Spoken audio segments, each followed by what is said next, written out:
All right, everybody, welcome back to the baseball show. I'm Andy Singleton. That's Ralph Lifshitz. We want to thank everybody, each and every one of you, for tuning in, for liking, for subscribing, for leaving your comments. We hope you continue. Please let us know any specific players. We're starting to address some of the requests we've been getting, so we would love to get more feedback. As always, you watching these videos and commenting and subscribing and liking them does a world of good for us as far as how we get sorted and ranked in YouTube. So we appreciate everybody that has been participating, and we ask, if you like this at all, to please continue to show your support by doing all the things I just mentioned. You can find us on Twitter, Facebook, Instagram. I'm trying to think. We're pretty much anywhere you could find us. If you prefer not watching these and listening to the audio version, you can find us on iTunes, Stitcher, as well. Just search for Nickel Press TV, and these should come up. You can do the same thing. Subscribe, like, and leave your comments there as well. We're going to get back into pitchers today. We're going to talk three arms for you: Jameson, Taillon, Aaron Nola, and originally we were going with Tyson Ross, but we scratched him, and we've now inserted Rick Porcello, reigning Cy Young Award winner. So, Ralph, let's just jump right into things. You ready to go?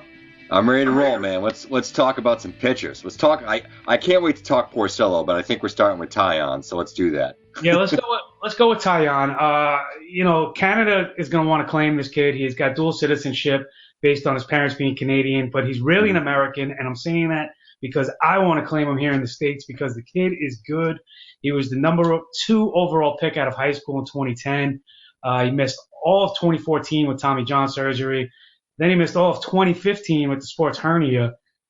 So when you factor all that together, 2016 was kind of like kid gloves. Let's just let this kid get back, get his feet wet, get back to what he was. And he just blew everybody away, surpassed everybody's expectations, made it all the way to the majors after missing those 2 full seasons. And he looked good in doing it. Like, that's just unheard of, and kind of speaks a lot to his character, his work ethic, and more than anything, his talent. He did throw 165 innings last year, which is also insane to consider he missed 2 full seasons and threw that much. So I'm wondering, is there anything holding him back, and could he actually reach 200-plus innings in 2017? As crazy as it may sound, everything in this kid's career so far has been crazy. So let's touch a little bit more about what he really is and brings to the table, the good, the bad, and the ugly. His K rate was down. His home run rate was up, and his I'm sorry, I'm losing track here.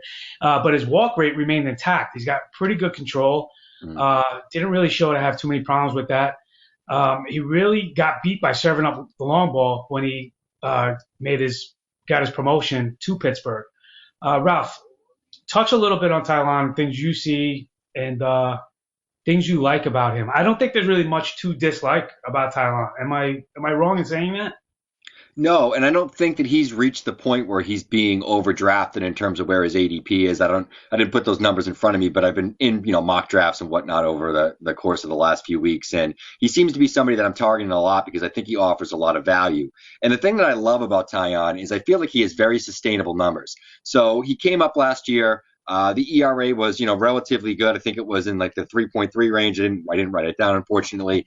But if you look generally at what he does, he's excellent with the control. The control actually only improved after he came back from Tommy John surgery. Once, like you said, I didn't expect him to throw as many innings as he did. He did throw that many innings, and the control maintained throughout the season. And that started in Indianapolis in AAA. He was phenomenal there. Finally was called up to Pittsburgh and really carried it through. He wasn't as dominant as he had been in AAA for good reason. It's the big leagues. But I think you could see an uptick this year in the K per 9 stuff. It was down. It was at 7.3 last year, but that was his first run through the big leagues. The kid gloves, like you said, are going to be off. So maybe he's going to challenge hitters a little bit more, but the control is there. I mean, he was a control artist to the point that, in AAA, his walks per 9 were under 1. They were in the 1 to 2 range, the mid ones when he was up, which is as good as it gets typically among major league pitchers. Anything below 2 is elite. So he had elite control. He showed that. Got hit a little bit with a long ball. That tends to happen, but I think a lot of that was luck as well. But I think he's a player that you can safely pencil in for really good, whip ratios as well as your ERA should probably be somewhere in the 3.2 to 3.7 range, depending upon, mitigating luck factors. But overall, the guy gets ground balls, doesn't walk a lot of batters. He's not going to get himself into trouble loading the bases all that frequently, which can kill a pitcher. And he's able to get enough swings and misses that it's relevant. He's not somebody that's going to be, a low 7 guy or a 6 guy where, as good as his ratios are, he's not giving you the strikeouts. As a fantasy player, I always want somebody that at least has that sort of 8 per 9 upside. He has that. I don't see there's any reason why you shouldn't be targeting Taillon in drafts. He's somebody that probably can give you number 3 value on your staff, and you could probably get him for the price of a 5. Yeah, see, the funny thing with Taillon, however it's properly pronounced, as you guys know, what's your names, but the funny thing with him, and which kind of contradicts, today's philosophy, is that he's learning on the fly, he's developing on the fly. He was given time to work in the minors, but missing all that time, they really kind of rushed him through, and he's answered at every call. The reason I say that is because he does have great control. He hasn't really had a problem with that. He's gotten beat by, like I said, serving up the long ball, which to me tells me he has to refine his out pitch because he does have a nasty fastball curveball mix. The guy's big enough, like I mentioned, he's huge. He's a big dude that can certainly shoulder the innings and the load and throws hard. So with that combination, I would certainly expect to see his K rate, as you mentioned, tick up. He also only generated an 8.3 swinging strike rate in his brief, major league debut, which I expect that to tick up as well as he grows into his body and really learns how to get hitters out with the swing and the miss. He has number 1 stuff, and he's in a rotation that's loaded. Don't forget Garrett Cole, Tyler Glasnow. I mean, there are arms in the Pirates rotation. He has number 1 stuff, but he's not going to have to, be the number 1 guy in that rotation. You were talking about the ADP. He's currently being drafted as the 38th pitcher off the board, which puts him in the range right at the end of round 12 in a 12-team league. It's fair to say that's good value for him. You might say it's a little high, considering he hasn't really shown the K numbers to this point yet, but he also could very well exceed that value based on how good the stuff is. So I think we're both in agreement with Taillon. Now, just let me ask you before we move on real quick. Do you think that draft position is too high for him, or do you think that's actually good value at the 38th pitcher? Yeah, I guess it would depend, where the pick is. 38th pitcher, I think, is probably still value because I think he could be easily a top 30 guy. I really do. Wouldn't shock me if he creeps up toward the top 20, just in terms of, what his baseline is for his ratios, all that sort of stuff. And I think we will see an uptick in the K per 9 stuff. And especially, in these homer happy days, it's, if you can get a starter that has safe ratios, that's a big win, especially if it's, outside the top 5 or 6 rounds. But I also think it depends who you're drafting because that's an average range. There's obviously going to be a point where you don't want to draft them. I'm probably not drafting them in round 10, but round 12 or 13, I think that's good value. If it's any later than that, that's great value. Right. So you don't want to overdraft them. And, like I said, that's a range number. So we'll see what happens. 38th, though, I think that's probably around where I would end up taking him, though. Yeah, just one last caveat. If you have a pitcher with great stuff and great ability and raw skills, and you give him to the Pirates pitching staff, and that's a good bet to assume they're going to maximize his talents. So that's a good, that's a good coaching staff. The Ray Searage bump? Yes, to count on. So let's move on to another young arm, Aaron Nola. I personally liked him a lot coming out of LSU when the Phillies took him with the 7th pick overall. But I have to admit, I didn't even think I'd like him this much. He surpassed all my expectations. He's risen fairly quickly through the system, despite having issues staying healthy. He'll start the year without any restrictions, but he's still just 24 in June, and he's only pitched around the 100-inning mark in each of the last 2 seasons. I think he may be capped this year, but I'm more looking for him to give me 150 innings and get through the year unscathed anyway. As I mentioned, his college numbers were solid across the board, but I thought they'd be just a tick below as a pro, and he's absolutely proving me wrong. He's gotten there by cutting his four-seam fastball approach in half, concentrated more on his two-seamer. He's also increased his curveball usage at the expense of his changeup. And what it's led to is a swinging K rate that's just under 10. He's also given up less home runs because of that, and he's maintained his solid control throughout. So he's a guy that, like I said, I'm looking for 150 innings. And if he can give me 150 innings, he'll easily surpass his current ADP, which puts him around the 18th round. So given what I just said, rip it apart, agree with it. What's your take with Aaron Nola? To me, it really comes down to how many innings he's going to give you, not if he's going to give you good innings or not. Yeah, I think it's a balance of both for me, and I think he's a player it's sort of a tale of two seasons, and it's post and pre UCL sprain. He had a UCL sprain that he got, I think, in his 12th start of the season. If you look at those first 12 starts, the numbers are phenomenal. He had a huge breakout: 2.65 ERA, 27% K rate, to a 5% walk rate, 54% ground ball rate. His WHIP was 0.99.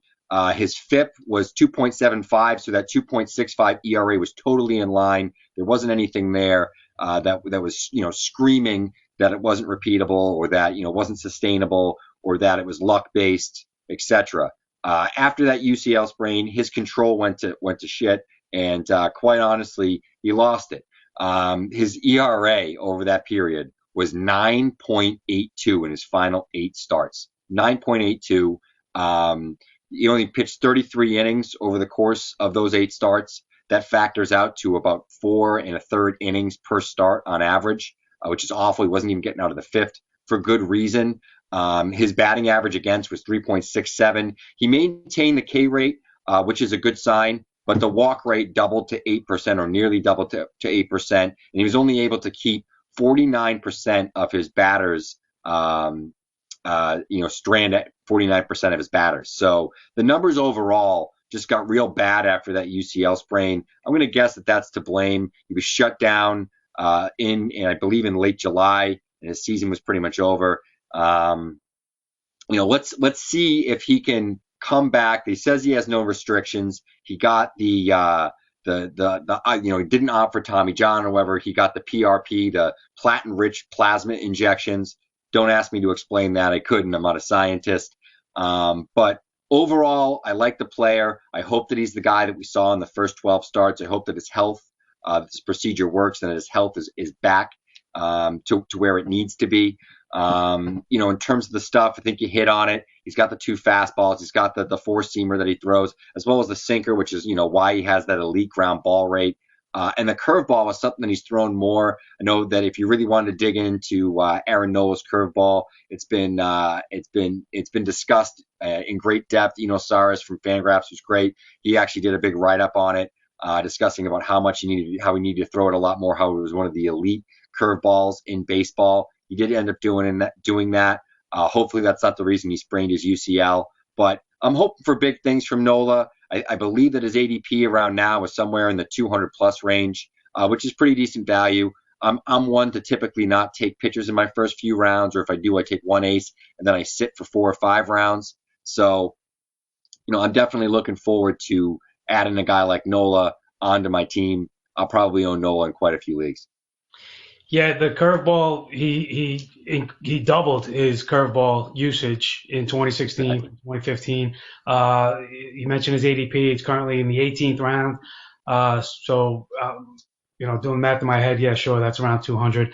The one thing I would have concern with Nola in regards to his health is, obviously he's shown when healthy he can be effective, but he's had a problem logging innings, which kind of starts pointing to, okay, maybe this guy gets moved to a relief role just to protect that and preserve that, and he's got the high K upside. That will be the one negative and drawback that I would reserve, as an alternative scenario to play out for Nola. Can you just tell me real quick before we move on, though, what his whip was? Because it just sounded so sexy. In the first 12 starts, it was 0.99. It was under 1. Yeah. I didn't write down what it was for the season. And I certainly didn't look at what it was during the last 8 starts where he had the nearly 10 ERA. I would reason to believe it would probably be pretty awful. Yeah, he can nay too though with that whip. So that's one to. Nice. All right, let's move on. Rick Porcello, Stanky leg. stanky leg. Rick Porcello, stanky leg. How many reigning Cy Young Award winners get this scrutinized? I mean, he is what he is. His numbers across the board, sure, they were a little bit better, but they weren't like extremely outside of the realm of his career. What really did it was the elevated run support. He led the league with 7.6 runs per game in his favor. That's what added to his, his win total, which added to his fantasy usage, which added to his real life usage that, culminated with him winning the Cy Young. Is this all repeatable? Absolutely. Like I said, his numbers, he wasn't necessarily a different pitcher in 2016 than he's been. It was really in large part just the win total that made people, do a double take and look at this guy differently. And the reason I say is this repeatable, the Red Sox offense may have gotten even better this year than they were last year. So, I think there's a lot of luck, but there are also pitchers that they just somehow have that aid of run support. You can't really put rhyme or reason to it. So is Porcello somebody that I'm running out to get? No. But do I think he is a better pitcher than where he's being drafted as 24th off the board? Yeah, I do. And I think the upside is still there to be in the top 15 based on what the Red Sox offense could provide for him. Yeah, and I think, he's a player that even beyond the run support, there are some things that have, I think, developed in terms of Rick Porcello's approach to pitching that people that don't watch him every day, I saw every Rick Porcello start, Red Sox fan, I think I've admitted that, got on record a few times, people that know me and follow my writing know that. But I watch Porcello, I'm a huge Porcello defender, and there's for good reason. I think people don't realize some of the tweaks that he's made over the last few years. Number one, he's gone from a ground ball pitcher to a fly ball pitcher. And what he's done through doing that is he's gotten a lot more weak contact. He gets a ton of pop-ups and really weak fly balls, which help him because he's got elite outfield defense as well. The infield defense isn't bad. But if you look at the Red Sox and what they have, especially going forward now that Benintendi will be in left, they have elite outfield defense. So that helps them as a fly ball pitcher. The other thing that he's done is he changed the grip on his curveball. And when he changed the grip on his curveball, this was in 2015 after he came back off of the DL. What happened is the crispness and the depth of his hook improved tremendously. He also started throwing his two fastballs more effectively, particularly his four-seamer, which is one of the top spin rate pitches. When people look at some of those spin rate numbers, it gets great spin on it. He started changing his sequencing too, because he started throwing that four-seamer more frequently and later in counts, where before he was really throwing it early and relying on his off-speed stuff to try to put people away. He started using that more, when it was his third or fourth pitch, when he already had 2 strike counts, he started throwing it significantly more. The other thing that he developed was he started throwing his two-seamer a lot more and started using it as a weapon to lefties. By doing that, he generated a lot more weak contact on the inside, mostly of the fly variety. And so, he's a player that while his stuff isn't overpowering, he's never going to strike out 9 batters per 9 innings or 8 for that matter. He's always going to be in the 7s. I think he's a good, safe ratio play for your fantasy team. Just don't look at him as a guy that's going to be a perennial Cy Young winner, but I think he's going to get wins, and he's going to have a good ERA and an excellent whip. And the K numbers, while not great, they're not going to totally kill you. But he's a player that you're putting in there and you're drafting him simply to keep your ERA high, especially if you're taking somebody who does have a little bit of whip or ERA risk, but maybe offers a little bit more K per 9 type of stuff. He's somebody that can balance off your ratios.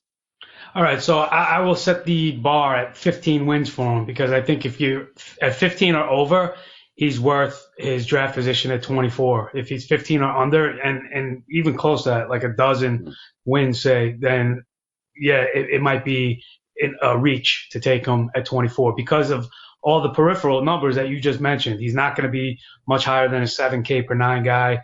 The ERA, the whip, everything like that, they're going to be decent. They're not going to be stellar.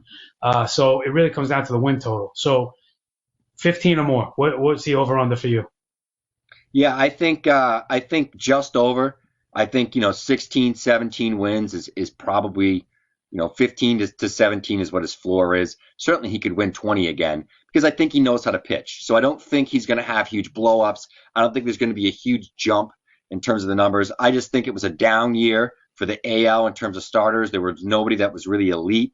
And I think that could change next year, especially if, hopefully Chris Sale is doing his thing now as the ace of the Red Sox staff. But Porcello had a great season, and I could definitely see another good season from him. I just don't expect him to win another Cy Young.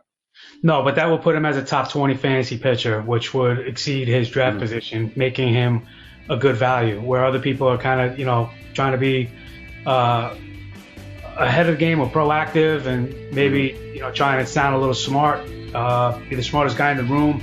We're not telling you we're smarter than you, but we're telling you that he's going to give you good draft value. You want to say anything? And that was more intended to a friend of ours who we debated Porcello with. So we're going to wrap this up, and I'm going to ask you, do you want to say anything to your friend Motown Mauler in regards to Rick Porcello? Again, this has been the Baseball Show. I'm Andy Singleton. That's Rob Lifshitz. Subscribe, like, leave your comments. Make sure you go back and check out all the players we've covered in the player library. Sign off to Mr. Mauler. Hey, man. You got the Cy Young. What are you going to do about it?